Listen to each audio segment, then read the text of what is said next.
El 24 de noviembre Uruguay va a elegir presidente, va a elegir al sustituto, a quien va a reemplazar en el poder al actual mandatario Luis Lacalle Pou. Y para conversar un poco de lo que está pasando en esa elección, porque siempre que hay elecciones en América Latina, de alguna manera es una suerte de termómetro, ¿no? Un poco de cómo se están moviendo los balances políticos de un lado y a otro.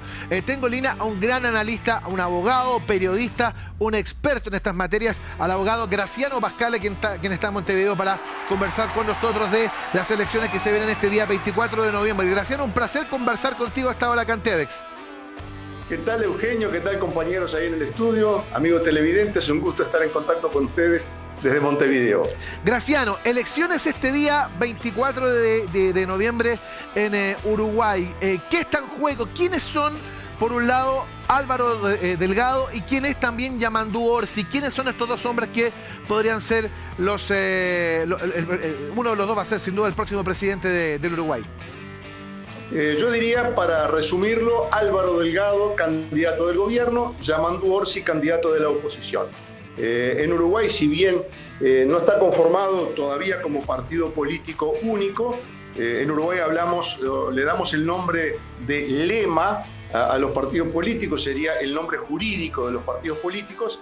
Si bien los partidos que apoyan al gobierno en el marco de la llamada coalición republicana actúan hasta ahora por separado, y esto se vio en la elección del último domingo de octubre, en Uruguay, en esta ocasión pasan a la segunda vuelta el candidato del gobierno, Álvaro Delgado, mano derecha del presidente Luis Lacalle Pou, un hombre que ha estado siempre junto al presidente desde el cargo de secretario de la presidencia, un cargo por lo general de tipo técnico, pero que en este caso fue ocupado por alguien con un marcado perfil político como Álvaro Delgado. Fue diputado, fue senador, fue fundador del movimiento político dentro del Partido Nacional junto al presidente Lacalle, lo acompañó en la campaña presidencial y una vez electo, el presidente Lacalle lo nombró secretario de la presidencia. Desde allí, en los primeros meses de su gobierno, comenzó a tener un rol protagónico porque, como le pasó a Chile también, tuvimos la epidemia, la pandemia del COVID, y el secretario de la presidencia, Álvaro Delgado, se constituyó junto al presidente Lacalle y al entonces ministro de Salud Pública, Daniel Salinas, en el principal portavoz del gobierno en toda la comunicación vinculada a la campaña del COVID, la vacunación, etc. De modo que fue un hombre que a partir de ese momento adquirió una gran notoriedad y siempre se le vio al lado del presidente durante los 4 años largos de su gobierno, porque debió renunciar hace unos meses para dedicarse a la campaña política. Es un médico veterinario que tiene 60 años y que pugna por primera vez a la presidencia de la República. Repito, con el apoyo del Partido Nacional, que es su partido de origen, pero también en esta segunda vuelta del domingo 24 con el apoyo del Partido Colorado, otra de las dos colectividades históricas del país, aunque en las últimas décadas entró en un declive electoral, pero mantiene en la última elección, obtuvo el 17% de los votos, 26 y fracción de los votos el Partido Nacional, y luego partidos menores como Cabildo Abierto, un partido dirigido por un excomandante en jefe del ejército, que si bien irrumpió en la elección del año 2019 con mucha fuerza, obtuvo el 10% de los votos. En esta elección su caudal electoral se redujo considerablemente y ni siquiera llegó a ocupar un escaño en el Senado. Sí, 2 bancas en la Cámara de Diputados obtuvo en esta elección, perdiendo entonces 3 senadores que había ganado hace 5 años. También tiene el apoyo del pequeño Partido Independiente, un partido de centro-izquierda que fue escindido del Frente Amplio. En Uruguay también se llama Frente Amplio a la coalición de izquierda y que en este momento cuenta con un diputado electo.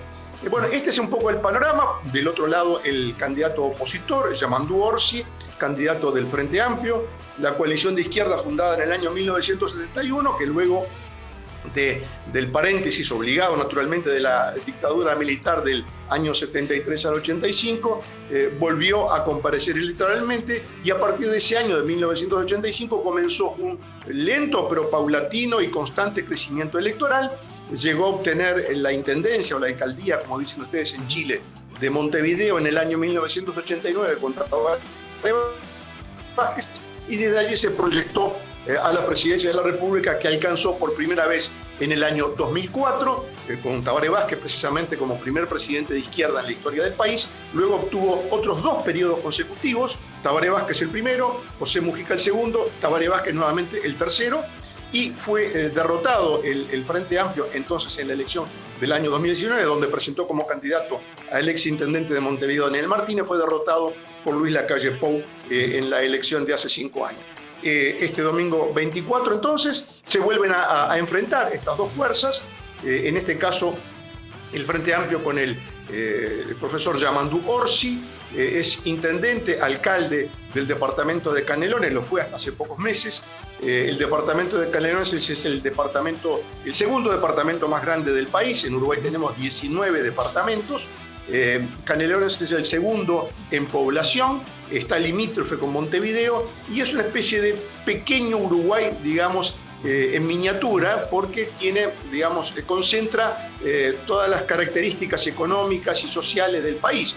Tiene ciudades importantes, ciudades dormitorio, como le decimos aquí, de gente que trabaja en Montevideo y vive en Canelones, como la ciudad de Las Piedras, por ejemplo. Y luego tiene ciudades pequeñas de tipo rural, tiene producción ganadera, tiene producción lechera, producción vitivinícola, tiene costa, tiene playa. O sea que es una especie de pequeño Uruguay que representa más o menos en población el 10% del total de la población del Uruguay. Eso le ha permitido a Yamandú Orsi, por 2 periodos consecutivos intendente de Canelones, proyectarse a la arena nacional, a la política nacional. Venció en las elecciones internas del Frente Amplio a la intendenta de Montevideo, Carolina Cose, y a partir de allí fue construyendo un espacio político propio que lo pone ahora a las puertas de la presidencia de la República, en una elección que todos los analistas, todas las encuestas, en esto hay unanimidad, dan como un final muy reñido, cabeza a cabeza, con la dificultad de proyectar un resultado final, porque hay todavía un bolsón de 8% de ciudadanos que, consultados por las empresas encuestadoras, prefieren mantener en reserva el candidato o simplemente dicen que no saben a quién van a votar, en fin, distintas respuestas que eluden la afirmación final de cuál es el candidato de su elección. Graciano, entonces un final reñido. Sí. Los partidos del gobierno en la última elección parlamentaria y de primera vuelta sacaron ventaja unidos, si uno los toma unidos, sacaron una ventaja de 4 puntos respecto del Frente Amplio, pero está la posibilidad de que alguno de esos votantes pueda emigrar al Frente Amplio y entonces acortar esa diferencia. Sí, Graciano, fíjate que es bien interesante lo que nos has comentado, porque nos ha hecho un panorama bien amplio respecto de quiénes son estos 2 hombres que van a pugnar por suceder al presidente Lacalle Pou. Pero quiero preguntarte por algo que ha sido bien interesante, porque a partir de la elección de Trump en los Estados Unidos, mucho se ha hablado respecto de la agenda que está arriba de las elecciones. De hecho, la agenda electoral chilena, que nosotros también tenemos elecciones, es muy parecida a la de Estados Unidos, con 3 temas, que es básicamente seguridad, economía, migración. ¿Coincide esta agenda con lo que está en discusión en Uruguay, o hay otros temas que están rondando la elección y que pueden ser decisivos para que fundamentalmente este bolsón que decías tú de indecisos que no comentan lo que van a votar, que eventualmente puedan ir hacia un lado o hacia otro? Bueno, es interesante lo que planteas. Yo diría ir descartando tema por tema, empezando por lo que es menos importante para Uruguay. Supongo que para Chile no es así, por algo tú lo mencionas como un tema de la agenda también en Estados Unidos, que es el tema de la migración. En Uruguay, si bien Uruguay, el país, ha recibido miles y miles de inmigrantes en los últimos años, principalmente de Venezuela y últimamente también de Cuba, en menor escala también población dominicana, pero yo diría básicamente concentrados en inmigrantes de Venezuela y de Cuba. Esto no es un tema de campaña. El Uruguay tiene una larga tradición. El Uruguay es un país de inmigración, de inmigrantes. El 80-90% de la población uruguaya está conformada principalmente por descendientes de familias españolas, en un grado menor pero significativo de descendientes de italianos, como es mi caso, por ejemplo. Y esto no es un tema. El Uruguay tiene una tradición larga de hospitalidad y de recibir personas de distintas partes del mundo. A eso se agrega el hecho de que esta población que ha llegado venezolana y cubana. No, digamos, es una población que en su enorme mayoría se ha dedicado al trabajo. Es muy común ver venezolanos, por ejemplo, haciendo lo que habitualmente se llama delivery, reparto, en fin, de esas aplicaciones que llevan comida a la casa, etc. Es muy común verlos en sus motocicletas con el uniforme de las compañías, que han ganado la simpatía, el aprecio de los uruguayos por su cordialidad, por su actitud de servicio.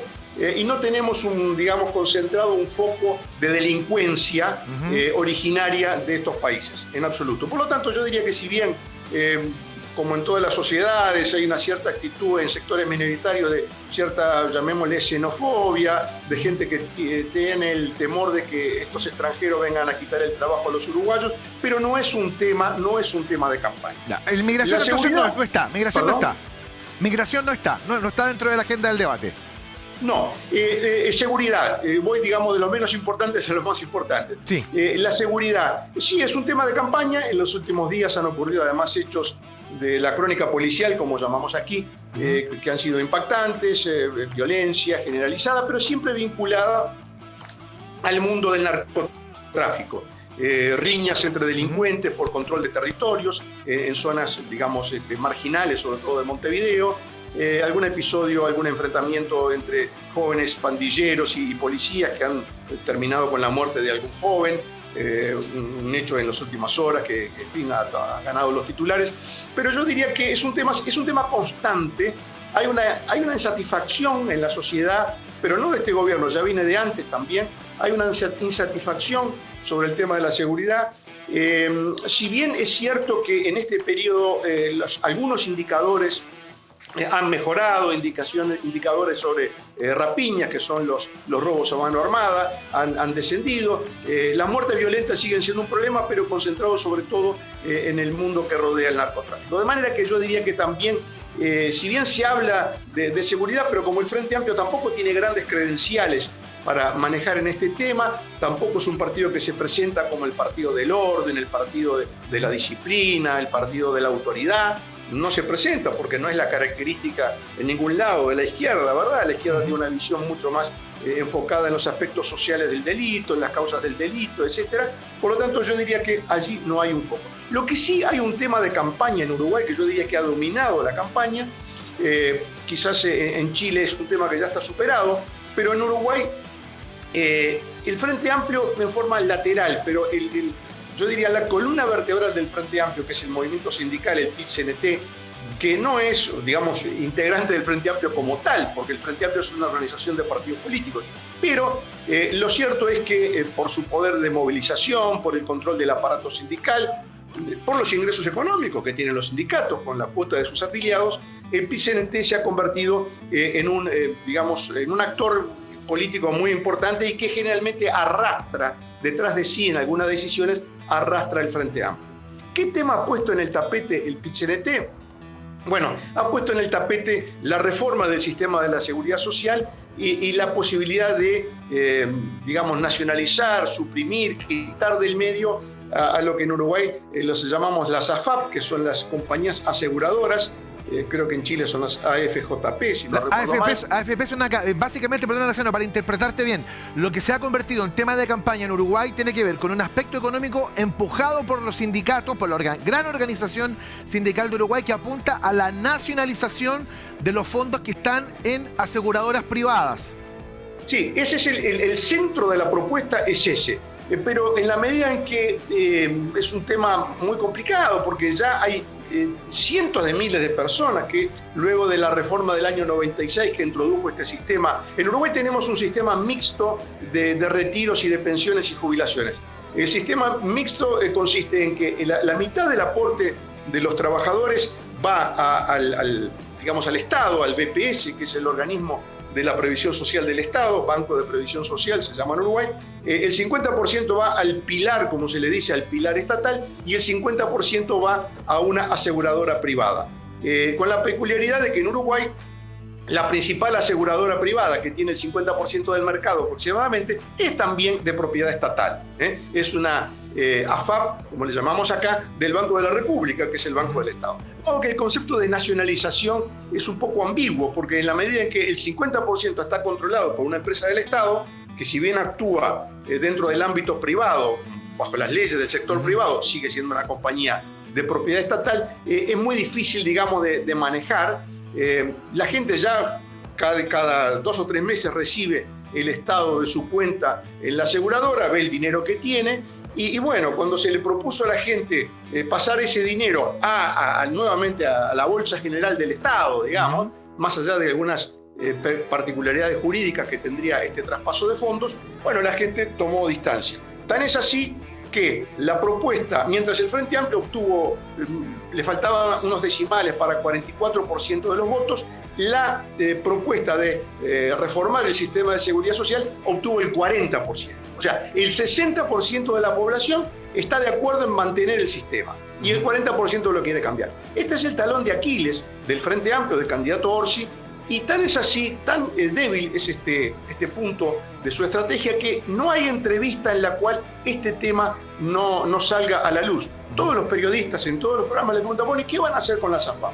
Entonces, como el PIT-CNT es una fuerza muy importante, el candidato debe dar alguna señal de querer contemplar la aspiración del PIT-CNT. Entonces dice, bueno, el 40% es una porción importante de la población, hay que atenderla, vamos a ver cómo hacemos, si buscamos reducir el margen de lucro, como se le llama, de ganancia, de utilidad que tiene la AFAP, que se entiende que es muy grande, y entonces, bueno, eso también se critica porque se dice, bueno, pero entonces ustedes van a fijar una tarifa para el trabajo de esta gente, si no le resulta redituable se van a ir del mercado, en fin, entra una discusión económico-jurídica, es una arena movediza, digamos, donde los candidatos del Frente Amplio difícilmente salen bien parados. Su candidato a ministro de Economía tiene que explicar una y otra vez que no está de acuerdo con nacionalizar, porque él es un hombre, digamos, de ideas más o menos de centro, es un hombre equilibrado, entonces tiene que tomar distancia de esas posiciones más radicales. El candidato a la presidencia tiene que matizar. Entonces, eso se ha convertido en el centro de la campaña presidencial. Sí. Graciano, una última pregunta para ir cerrando y agradecerte tu tiempo y el que nos hayas explicado de manera tan precisa lo que está ocurriendo en la elección. Fíjate que en Uruguay puede ocurrir un fenómeno que es bien especial, que es el tema de la reelección de una corriente política, porque lo que ha ocurrido en América Latina, en Sudamérica en particular, durante los últimos años hemos visto obviamente la situación en Colombia, donde hubo un cambio de los liberales a el gobierno de Petro. En Chile pasó de Sebastián Piñera a Gabriel Boric. En Argentina acaba de pasar de Alberto Fernández a Javier Milei. En Brasil pasó recién de Bolsonaro a Lula, que Bolsonaro fue a la reelección, no la consiguió. Entonces estamos enfrentando muchos cambios, muchos triunfos opositores. Da la impresión que en Uruguay al menos existe la posibilidad de que la coalición que está gobernando sea reelecta. Eso es en base, evidentemente, hay una muy buena evaluación de lo que ha hecho Luis Lacalle Pou al frente del gobierno. Sí, ese es el principal capital, yo diría, que tiene la candidatura de Álvaro Delgado, porque es un candidato, una de las características, y es un punto interesante que nos permite también abordar un aspecto que no hemos conversado, es las características personales de los candidatos. El candidato del gobierno tiene la fortaleza justamente de ser el candidato del gobierno, de ser la mano derecha del presidente Lacalle, de haber estado junto a él en todos estos 5 años, en todas las actividades que fueron de destaque ante la opinión pública. Pero no tiene, digamos, rasgos personales, de carisma personal, no tiene un discurso encendido, no tiene una personalidad que, digamos, llame la atención o que tenga aspectos salientes. Entonces es un candidato que no destaca por sí mismo, sino que pone por delante su experiencia de gobierno, su seriedad, su trabajo junto al presidente Lacalle, etc.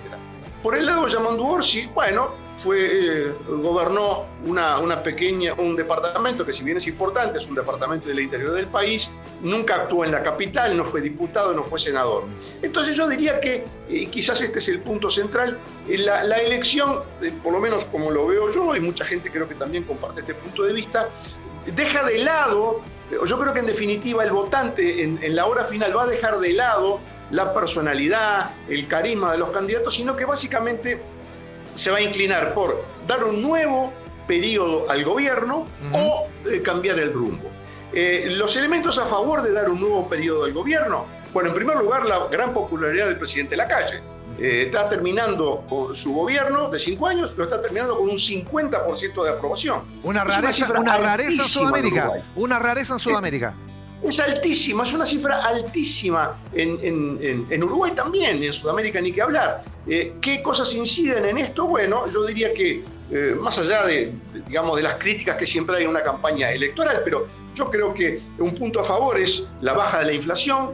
El Uruguay ha tenido en este último año, en los 5 años, pero sobre todo en el último año, la inflación más baja, por lo menos que yo tengo memoria, menos de 5%, 3%, 3,5% en todo el año, que para Uruguay es muy bajo, es históricamente bajo.